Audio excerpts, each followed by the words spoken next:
নমস্কার সবাইকে। আপনারা দেখছেন স্মার্ট নলেজ ইউটিউব চ্যানেল।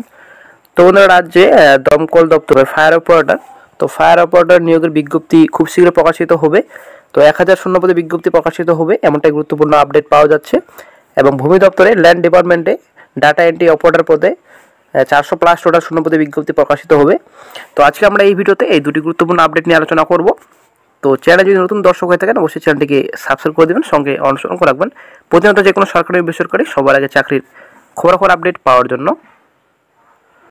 আপনারা অনুষ্ঠিত দেখতে পাচ্ছেন দমকল সহ কিছু দপ্তরে 1500 পদে নিয়োগের ছাড়পত্র মন্ত্রিসভার।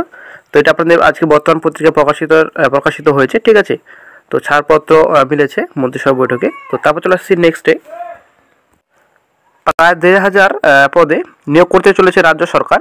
বুধবার বিভিন্ন দপ্তরে নিয়োগ সংক্রান্ত বিষয়ে ছাড়পত্র দিয়েছে মন্ত্রিসভা। শিক্ষক নিয়োগ নিয়ে বিতর্কের মাঝেই নবান্নের এই সিদ্ধান্ত বিশেষ গুরুত্বপূর্ণ বলেই মনে করছে ওয়াকিবহাল মহল।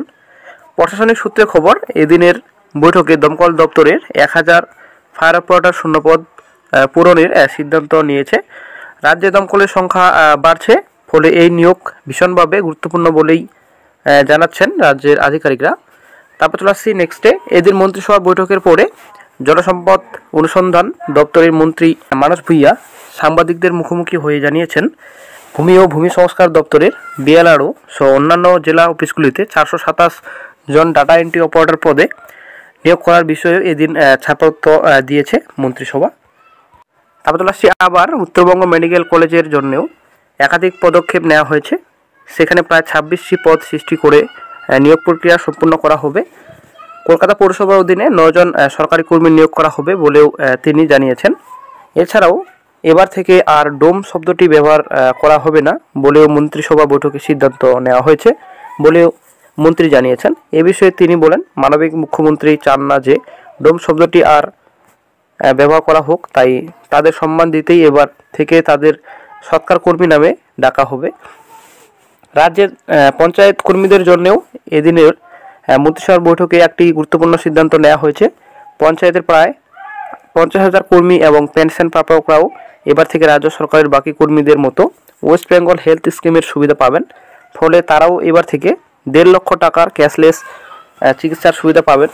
চিকিৎসার খরচ 1.5 লক্ষের বেশি হলে তা রাজ্য সরকার খতিয়ে দেখে পরিশোধের ব্যবস্থা করবে। আবার জেলায় নিযুক্ত পঞ্চায়েত দপ্তরের ইঞ্জিনিয়ারদের এবার অন্যান্য জেলাতে বদলি করার নয়া নীতি আনছে রাজ্য, যার ছাড়পত্র মন্ত্রিসভা এদিন দিয়েছে। এদিন সুপারিনটেন্ডেন্ট ইঞ্জিনিয়ার, এক্সিকিউটিভ ইঞ্জিনিয়ার, তারপর অ্যাসিস্ট্যান্ট ইঞ্জিনিয়ার এবং জুনিয়র ইঞ্জিনিয়াররা চাকরি জীবনে পুরোটাই এক জেলায় কাটিয়ে দিতেন। স্বচ্ছতা বজায় রাখতে এবার তাদের বদলির সিদ্ধান্ত নেওয়া হয়েছে। চা বাগানের শ্রমিকদের পাট্টার পাশাপাশি নগদ 1.20 লক্ষ টাকা দেওয়ার বিষয়টিও ছাড়পত্র দিয়েছে মন্ত্রিসভা। তো বন্ধুরা, আশা করি ক্লিয়ার। তো 1000 শূন্যপদে দমকলে নিয়োগ করা হবে ফায়ার অপারেটর পোস্ট, ঠিক আছে। তো তারপর আপনাদের 427 টোটাল শূন্যপদে ভূমি এবং ভূমি সংস্কার দপ্তরে বিএলআরও সহ অন্যান্য বিভিন্ন পদে বিজ্ঞপ্তি প্রকাশিত করবে, ঠিক আছে।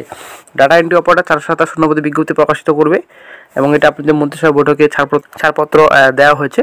তো খুব শীঘ্র বিজ্ঞপ্তি প্রকাশিত হবে অফিসিয়াল সাইটে। তো যখনই অফিসিয়াল সাইটে বিজ্ঞপ্তি প্রকাশিত হবে সঙ্গে সঙ্গে চ্যানেলে আপডেট দিয়ে দেওয়া হবে। ভালো থাকবেন।